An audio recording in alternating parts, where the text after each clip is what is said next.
শুভেন্দু অধিকারী নামে কুলাঙ্গারের কাছে আবেদন করেছে মুসলমান যেন মসজিদের মাইকে আজান দিতে না পারে। আমরা এটা তীব্র নিন্দা ও প্রতিবাদ জানাই। শুভেন্দু অধিকারী কসাই মোদির কোনো দাদাগিরি চলবে না, এটা আল্লাহ তাআলার হুকুম। যদি ভারত মুসলমানদের সাথে যুদ্ধ করতে চায়, ইনশাআল্লাহ আমরা যুদ্ধ করার জন্য তৈরি আছি। যদি আমাদের গরু কুরবানি বন্ধ হয়, তো তাদের ছাগল কুরবানি বন্ধ করতে হবে। আমরা যদি মসজিদের মাইকে আজান দিতে না পারি, তারা তাদের মন্দিরে কোনো মাইকের শব্দ ব্যবহার করতে পারবে না। সারা বিশ্বের মুসলমানরা যদি একত্রিত হয়, এই ভারত তাদের থুতুর সাথে ভেসে যাবে। এইবার বিজেপি আসার ফলে মুসলমানদের বাড়িঘর তো ভাঙচুর করতেছে, সাথে সাথে মসজিদও ভাঙচুর করতেছে।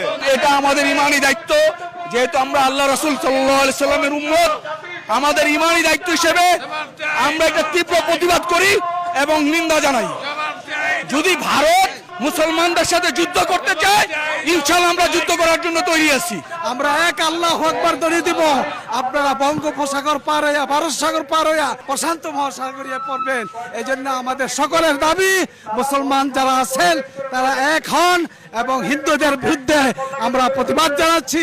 অনতিবিলম্বে যদি মোদী সরকার এই আমাদের মুসলমানদের উপর আগ্রাসন অত্যাচার বন্ধ না করে, আমরা ভারত অভিমুখে লং মার্চ করবো ইনশাআল্লাহ। যদি আমাদের গরু কুরবানি বন্ধ হয়, তো তাদের ছাগল কুরবানি বন্ধ করতে হবে। আমরা যদি মসজিদের মাইকে আজান দিতে না পারি, তারা তাদের মন্দিরে কোনো মাইকের শব্দ ব্যবহার করতে পারবে না।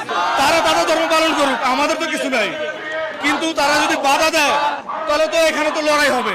আমরা জিহাদ চাই, জিহাদ করে বাঁচতে চাই। আমরা তো আজকে এলাকা ভিত্তিক কর্ম